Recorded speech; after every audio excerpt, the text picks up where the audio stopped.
دوستان خوش اومدیم به این ویدیویی که قراره که خاطراتمون رو برای شما بگیم. حقیقتا ما این ویدیو داشتیم کنسل شد که همین نیم ساعت پیش داشتیم میگرفتیم، ماشاءالله کنسل شد. خیلی به دلیلش هم نمیگیم اصلا. آقا من رادنر از اول تا کلاس ششم با هم بودیم کلا در اون مدرسه کوفتی حضور داشتیم، رفیق نبودیم. رفاقت ما از کی شکل گرفت؟ از کلاس سوم بود. یه روز بود که مدیر خیلی یهو ریب زد، شیش میزد یه لحظه، گفت من میخوام کلاس ها رو عوض کنم. وای آقا این که یهو فاز گرفت من میخوام کلاس ها رو عوض کنم. یه سری ها رفتن یه کلاس دیگه. اصلا کلا داستان این هستش که مثلا معلمه میاد جای بچه رو عوض میکنه، بعد ایکس باکس فن کنار پلی استیشن فن میشینه، بعد رئالی کنار بارسلونا. دقیقاً همون شد. این من خیلی از رفیقام از دستم تو رو نمیدونم. نه من تو هم کلاسی بودم. آره ما هم کلاسی بودیم، ولی خب رفیقایی که من داشتم اسمشون نمیارم، اون دوست عزیزم رفت، وگرنه من وارد رفیق نبودم کلا. آره اون کلا رفت. و اینجوری چی شد؟ زنده است؟ شهر دیگه من یه بار دیدمش. کی؟ من یه بار فکر کنم نهم بودم، داشتیم من و خانواده داشتیم با ماشین میرفتیم، اونو دیدم. چی شد؟ دعوا افتادید؟ نه. چی شد یهو کلاستون چه تغییر کرد؟ آره دیگه کلاسمون تغییر کرد. خب دیگه نشد. ما 3 سال مدرسه‌مون تغییر کرد.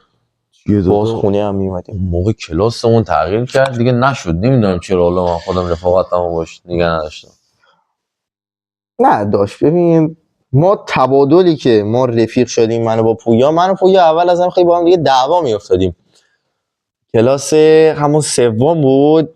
من خب یه آدم بود، بگم اسمشو، آقای شریفی، آقای امین محمد شریفی. آقای شریفی اگه دارین میبینید دوست داریم زیاد. این همه کلاس میخواستن این هممیزی ما بود، یعنی هممیزیش باشه. مثلا من آدمی بود که کل کلاس دوست داشتم باش رفیق بشم. آره همه دوست داشتن مثلا این میز اینا بشینه. آره. بعد من و پویا همیشه اون شریفیه بیشتر پویا رو دوست داشت، ولی خب چون من زورم بیشتر بود جرئت نمیکرد.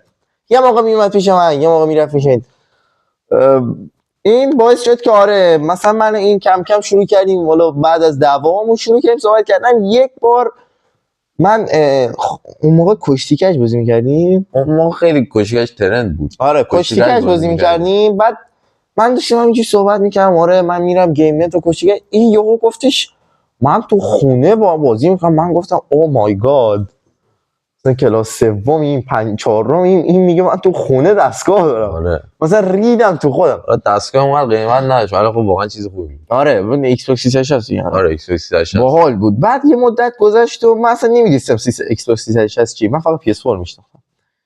من ایکس باکس 360 رو گرفتم و کم کم دقیقاً یادم اولین دور که اومدم خونه پویا اینا، من اولین دور رفتم خونه‌شون. آره دیگه نمیدونم من اومدم خونه‌شون، نمیدونم یادم نمیاد، والا خیلی وقت پیش بود. فکر کنم اولین دور من اومدم خونه‌شون. نمیدونم خلاصه تعریف کنم. دقیقاً همون روزی بود که کرونا اومد. همون روز ما داشتیم من با پدر، مثلا من کلاس 5 بودم، من با پدرش اختلاط می‌کردیم. مثلا آره عمو جان اخبار میگه کرونا از چین از این منطقه و این شهرش اومد. پدرش هم اینجوری درسته حرف درست. بعد من پویا اینجوری آروم همینجوری آدم این که خیلی خجالت. مثلا الان من پویا میخوایم خونه هم دیگه بیایم، من اینجوریم که پویا بیا میاد، پویا اینجوریه که رادنر بیا میام.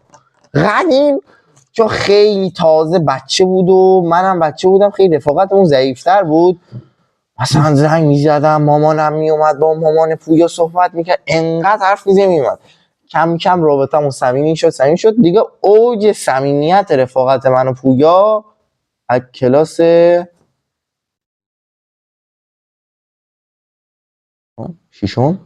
ششم رپ میخوندیم. من و پویا رپ میخوندیم.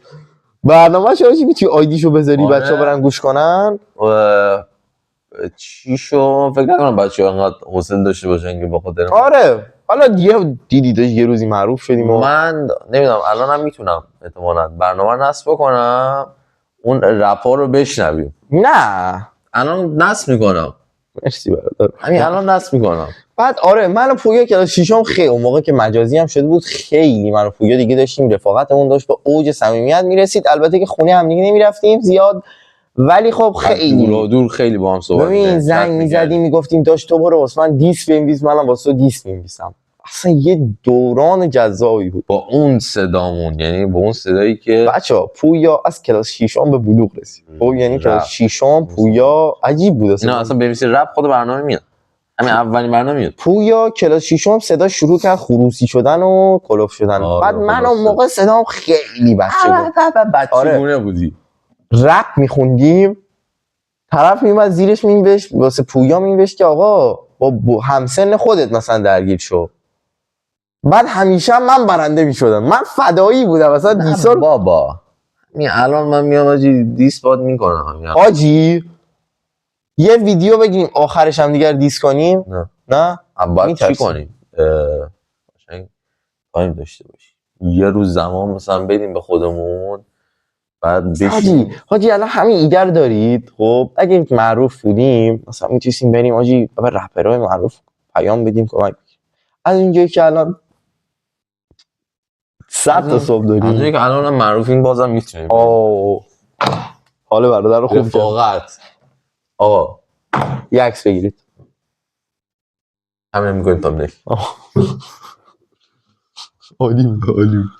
آقا برنامه رو من نصب ما میخواد کردم. داریم پادکست ضبط می‌کنیم. چه پادکست عجیبی.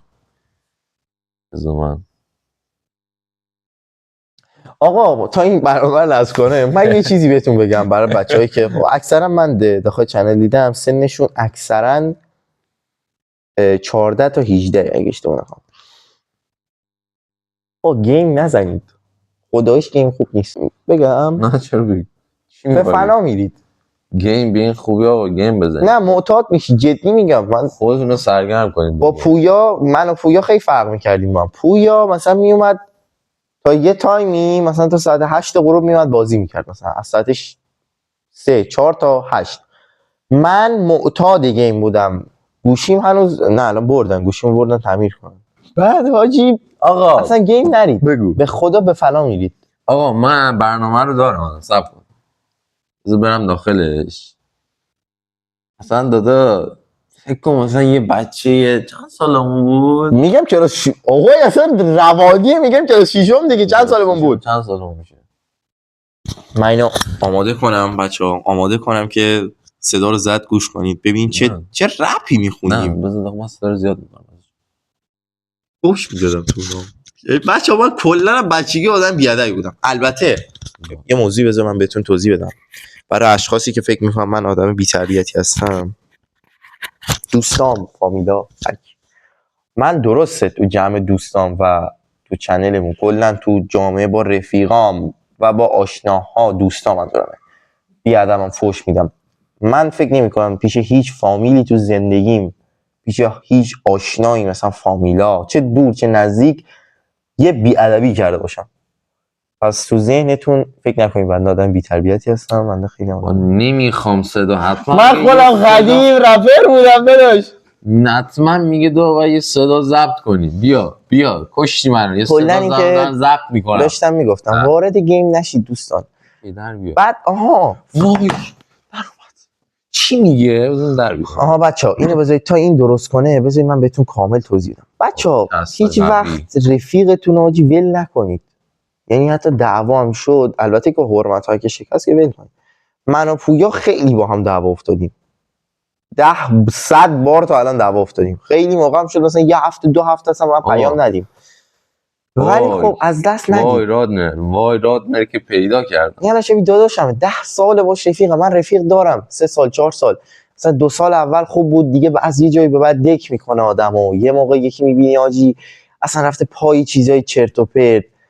رفیقای مدرسه هم که آجی کم پیش میاد. من با 40 نفر بودیم دانش آموز رادنر دات اسکی تو طالب آمولی تو جهان تربیت. بگو. کلا با 2 نفرشون الان دوست، با یکی دوستم، یکی هم که بیدادشم، یکی پویا، یکی هم آقای سجاد قادی. وای حاجی چی مال 3 سال پیش 3 سال این که یکی چین کنن نویز بودی اینجا. خب یکی دیگه بزن حتما. یه دونه دیگه اینو میزنم. نه اینم فکر کنم کل آماده باش. اینجا هم نویز بودی. نه اینجا خوبه. بذارید بچه ما با گوشی ضبط می‌کردیم. این فکر کنم خوبه. رپ دیسام رو نزن. الان کپی رایت بخوریم حاجی. واقعا؟ نه نمیدونم. یادم نره کپی رایت بخوریم. تو پاک. اصلا درسته. اینه دیگه. ها اینه.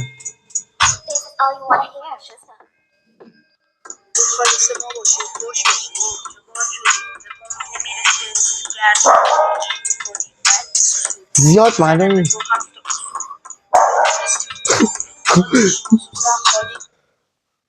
بعد سوسول باد میشی با چی؟ اصلا یه چیزایی میگفتم الان اصلا تو ذهنم نیست. اسکوادو بذار بزنم بچه رو.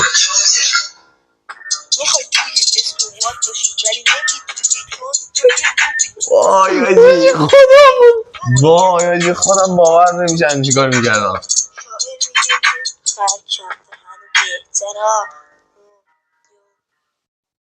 واقعا یه چیز اینجا جدی بگم، از تلخون بهتر میخوندم. همین الان اینجا امضا کنم. همین الان دیسامونو بذار. دیسامونو ثبت کن. دیسار بچه 2 تا دیس دادیم جفتشو من برنده شده. کلا با یه دونه لایک بیشتر برنده شده. خب دیگه بالاخره تو درست صدا شبیه خر شاه بود. چه غمگین چه دپ اصلا. آره عجب. من الان با کل میندازم. من بچه دوست داشته باشم من یه روز دیدی میگم نیستی در حد من یه روز یه ترک میدم برم دیست میدم.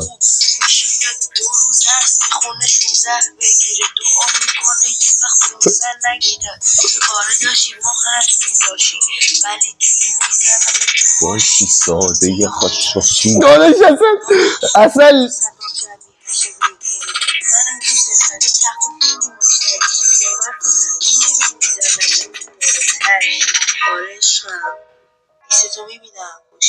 حالا من حاجی اصلا برنده ولی من بودم همیشه. اصلا صدا رو ببینید، صدای پویا رو ببینید چقدر صداش کلوف بود در مقابل من.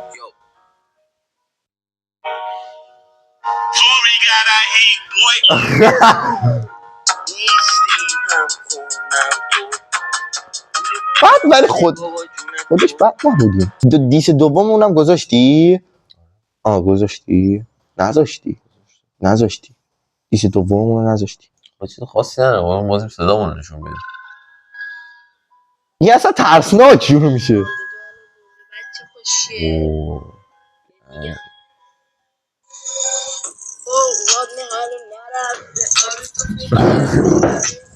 اصلا برادر قدرتی عمل کردشه. کلا اینکه بچه‌ها منو پویا دوران طلایی داشتیم. آره دوران طلاییمون اینجا بود. واقعا حاجی دیس میدادیم. خب جدی میگم. ولی خب داخل کامنت ها یه موقع شروع میکردن فوش دادن به ما. مثلا طرف میومد به پویا فوش میداد، به من فوش میداد، ما حمایت میکردیم مثلا دیگه. عالی بود حاجی. خداییش سعی کنید یه رفیقو بچسبید. من به پسر خالم میگفتم قدیم مثلا 2 سال پیش گفتم یه حاجی یه رفیقو بچسب، بقیه رو ول کن. بی احترامی نمی‌کنم به رفیق عزیز، دوستت دارم، ولی خب این شبیه داداشه من. این دیگه من اصلا همه رفیقام یه سمتن، پویا یه سمته واسه من. اصلا واسه مهم نیست میخوای چی به چه دیدی داری، حالا به صحبتام نگاه میکنی، اصلا واسه مهم نیست. پویا یه سمت، شما همه رفیقام همه. ولی اون موقعی که رپ میکردیم اون موقعی بود که تازه امانگاس معروف شد. وای حاجی تازه امانگاس معروف شد. بذار بگم ما چجوری صحبت میکردیم با امانگاس. رادمر با گوشی زنگ میزد به من، با تلفن خونه، گوشی نه، با تلفن خونه. مثلا یه بار شده بود بابام اومد خونه، حاجی الان میگم 100,000 تومان 4 سال پیش خیلی ارزشش بیشتر بود واسه تلفن خونه. بابام یه روز اومد خونه، حاجی مامان بزرگم خونم بود وگرنه اتفاقات بدی واسه بیفتاد. اومد گفتش چرا 110,000 تومن پول اومده، چرا هزینه اومده. اصلا دیگه بعد اون موقع مثلا یکی دو ماه بعد بود این موضوع، بعد از اینکه گیم زدیم دیگه نتونستیم هم دیگه زنگ بزنیم. بگو ادامه بده. بعد رادمر زنگ میزد به من. خب منم بلد نبودم انگلیسی که کد رومو بزنم بیام داخل، میدادم مامانم میزد. خب رادمر بیشتر از من بلد بود انگلیسی. بعد آقا میرفتیم گیم میزد 2 نفری فقط.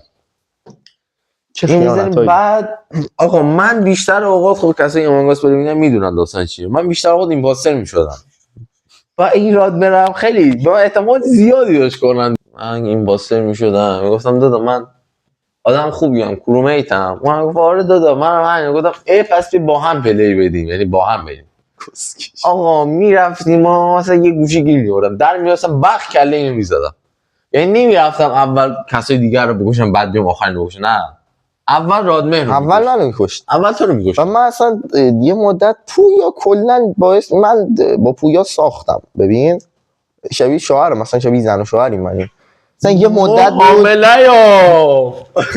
یه مدت بود پویا از یک کلمه خیلی بدی است کلا هر چی میگفت، یعنی اصلا مهمترین حرفای زندگیمو میزدم پویا از این جمله استفاده می‌کرد. واسه همینم من و پویا دعوا افتادیم، 2 هفته با هم صحبت نکردیم. یه مدت این دوره سیگما اومده بود سال 2021 دو اینا، اصلا به پویا پیام میدادم پویا نادیده میگرفت منو، خیلی مخم میرفت. سیگما تو بعد بابت چنل یوتیوبمون که چجوری صورت گرفت، اول از همه که من اولین بار که اومدم به پویا گفتم بیا یوتیوب شروع کنیم، فکر کنم اون موقعی بود که آریا کوکسر 30 کی حساب داشت. کوکسر اون موقع از ما کمتر حساب نه واقعا، ولی 30-40 کی حساب داشت. و من اومدم به پویا اصلا بچگی کونگوشاد بود. می اومدم میگفت داش من پرده سبز دارم، داش بیا من چنل دارم فقط بیا ویدیو بگیریم با هم. نمی اومد. اینجا گذشت. این موضوع رو یادمه کلاس 8 بودم، داشتم میرفتم مهمونی، زنگ زده بودم به این آدم حیوان داخل تلفن گوشی.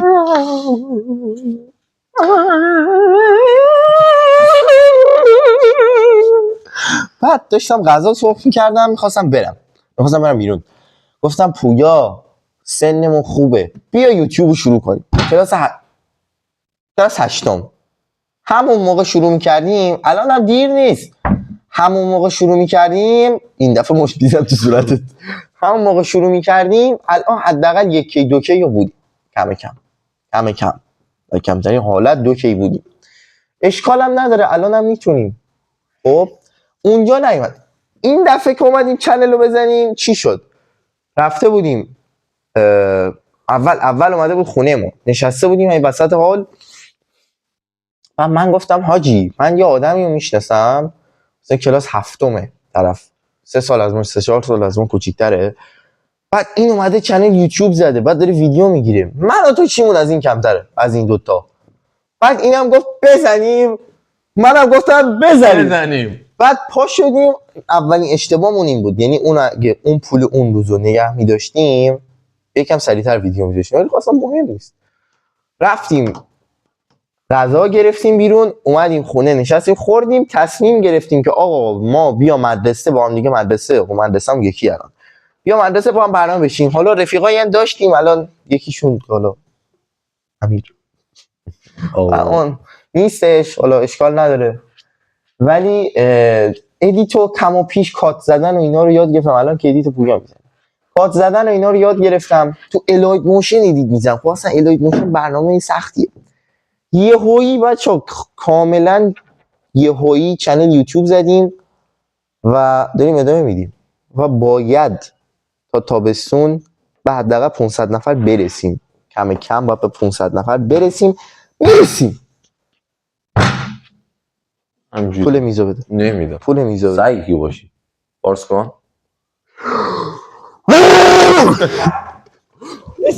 ارتباط گرفتم با سگ خودم. بعد ادامه صحبت چی باشه؟ من یه ایده دارم، اینکه یه چنل واسه پادکست هست. بریم مدرسه قبلیمون. بستن کلا بستن. بستن. واقعا داری میگی؟ دروغ نگو. آره داداش. دروغ داری به میگی. خدا که واقعا اونو بستن. من از جلوشون رد میشم دیگه، نه دروازهش دروازه مدرسه‌ایه، نه رو آخه قدیم یادته در و دیوارش رنگ بود نوشته بود که قشنگ بعد بفهمم. توف تو صورت اون مدیر مدرسه که من نوشمک میخریدم، نوشمک رو مینداختم تو کیفم، میگفت نوشمک نباید بیاری مدرسه. خب حیوان، من دلم نوشمک میخواد، تو سگ کی باشی؟ تو سگ کی باشی؟ دادا من یادمه دیگه، مثلا نوشمک میوردی مدرسه، تو برو، تو مهم نیستی.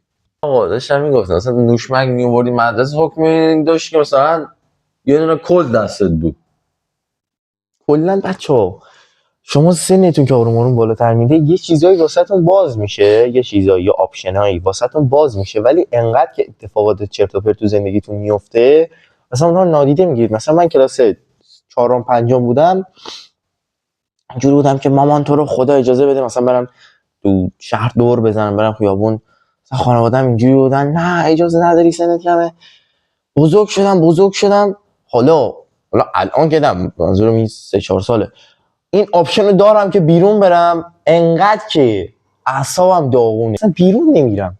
یا خیلی چیزای دیگه که فکر نکنیم. مثلا میگم خب مخاطب کم سنم داریم تو چنل، من دیدم مثلا حتی 9 سالم فکر کنم بود، 9 سال 10 سالم بود، نمیدونم چرا 10 ساله داری نگاه میکنی ویدیو ما رو. ولی حاجی کلا آرزو کن، حداقل تو که داری آرزو میکنی، آرزو کن سنت کمتر بمونه. سن زیاد به درد هیچ کس. اصلا مطمئن این ویدیو میگیره. بچه‌ها ما داریم تو ویدیو یه کاری انجام میدیم نمیشیدن تا 10 ببینن. دادا ما اینو میگیم برای دل خودمون. ما واقعا جدی این ویدیو فقط واسه دل خودمون. الان این ویدیو بازدید نمیگیره، مثلا بعد یه مدت که چنل بشه 10 هر چی بری بالاتر مردم میان این ویدیو رو میبینن. آره بعد از این ویدیو میسازن. آره بعد از این ویدیو میسازن، بعد از این موضوع ادیت میسازن، ادیت های خیلی خاطره انگیزی که اینکه یادش بخیر اون دوران همچین کاری کرده بود. بریم تو فاز دپ. اوه بعد آره دیگه حاجی کلا آرزو نکنید سنتون زیاد بشه. سن بالا یک کم مسخره بازی خودشو داره، ذهنتون درگیره، شاید اصلا کاری نداشته باشید، شاید اصلا کاری، یعنی اصلا بیکار رو مبل نشسته باشی ولی ذهنت مشغوله. اصلا خانواده های ایرانی که کاملا استاندارد برخورد میکنن با فرزندانشون. من تنها شانسی که آوردم تو دوره تحصیلیم این بود که خانواده‌ام به هیچ وجه تو هیچ رشته‌ای به من اجبار نکرد. گفتن تو میخوای برو علوم تجربی، میخوای تو برو کار و دانش، اصلا فرق نمیکنه، فقط یه رشته خوب برو، ما پشتتیم. حالا که من کلاس 7 معدلم بود 14، کلاس 8 معدلم بود 15، کلاس 9 معدلم شد 18 19 اینا شدم. و خب چون من داخل مدرسه پارتی داشتم، پدرم هیچکس باور نمیکنه که من دقیقاً رو همین میز، رو اینجایی که پویا نشسته یا میز بغلیش میشستم روزی 8 ساعت درس میخونم. شاید بگید آجی عقل کلی که 8 ساعت خوندی معدلت شد 18. بچه‌ها من پایه سازیم از کلاس 4 و 5 داغون از موقعی که کرونا اومد، از 5 تا 8 من هیچ درسی بلد نبودم، حتی ضربم هم زیاد خوب نیست. اون من تونستم بیام مثلا ریاضی بگیرم 18 بگیرم، مثلا علوم بگیرم 15، اینجوری معدل خوب گرفتم. کلا اینکه تنها شانسم همین بود که خانواده‌ام گیر ندادن. ولی خب آره دیگه من به شخصه نهم کلا تقلب کردم. نه بابا من این سگ خوندم، من پاره شدم. من واقعا نهم تقلب کردم. نهم یکی از تو صحبت کن من ساعت رو خوندم. اوکی، یعنی نهم یکی از دبیرا رو میکشونیم داخل کلاس، کل بچه‌ها میگفتیم تو باش، چون میدونستیم دبیر اوکی پایه است، میشستیم تقلب میکردیم.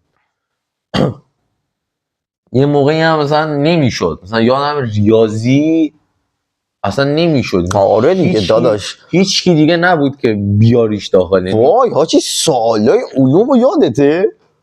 آره اون کفشه رو میگی اصلا کلا که چرا نباید میرفتیم داخل باشگاه با کفش؟ آره چرا سوراخ میشه؟ بعد یا زده بود مثلا حلیم رو چرا با چرا دسته دیگه؟ بلند؟ چرا نمیدونم دیگش فلانه با دستش به من بلند. جواب راحته. جواب اینه که آقا هر چقدر مثلا این دسته، هر چقدر این کمتر جسم داغ طولانی میشه. نه خاک تو سرت آره کن. دیگه داده هر چی طولانی تره داده بیش کمتر گرما خاک تو میرسه. سرت کن. هر چقدر طولانی تر باشه فشار کمتری نیاز داری که تو بچرخونی و مواد داخلشو.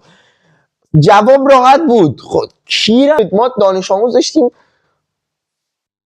فاضل نظری مقدم هم کلاسی همین الانم دهم باز هم برو میگفت وسط کلاس خیلی یهویی پاچید دبیر حلیم داخل سوالات چیه. خیلی یهویی. من نمیدونم چرا طراح سوال عزیز، خانم عزیز، شما 10 سال دیگه، شما 5 سال دیگه این ویدیوی ما رو فکر کن دیدی، چی با خودت فکر میکنی؟ دلقک میای میگه حلیم. بازم میگم سوال راحت بود. این سوالی که دارم مطرح میکنم چرا اینجوری طرحش دادی؟ دلقک مجازی. یا اصلا یه سوالایی بود، مثلا همین سوال، من این سوالا رو بلد بودم کامل. آها اینو بذار بهت بگم. علوم من گفتم که خب فصل اول که پود ترم 1 امتحان میگیرن گفتم بیا کمتر بخونم، بعد بیام از ترم 2 میخوان امتحان بگیرم بیشتر بخونم. بعد فصل 5 که درباره نیرو بود و اصلا نخوندم. اصلا، یعنی فصل 5 رو اصلا نخوندم. کل سوالات از فصل 5 بود. ترم عالیه. 2 عالیه. اصلا عجیب بود. آقا به نظرم درستون رو بخونید، کارم بکنید، گیم هم بزنید، ورزش هم بکنید. نمیدونم چی جوری، اصلا نمیدونم چی جوری. ولی خب من نظریم اینه اگه خودم یه روزی بچه دار بشه زنم لال بچه دار بشه. نخوام اصلا بخوام بچه دار بشم، من که نه زنم، ولی خب بچه بیارم بچه بخوام بیارم پسر باشه خودکشی تا 18 سالگی میفرستم 100%. مثلا 13 سالگی بعد سر کار، 14 سالگی بعد سر کار. ولی سر کار که مثلا روزی 3 ساعت، روزی 4 ساعت، نه روزی 8 ساعت، فقط بره آجی مثلا اونجا رو ببینه، با محیط آشنا شه، با مردم. الان داشت من یه اشتباهی که کردم این که این تابستون سر کار نرفتم، این که کلا تو سن کم سر کار نه آجی، اصلا روابط اجتماعی ما نداریم من و پویا.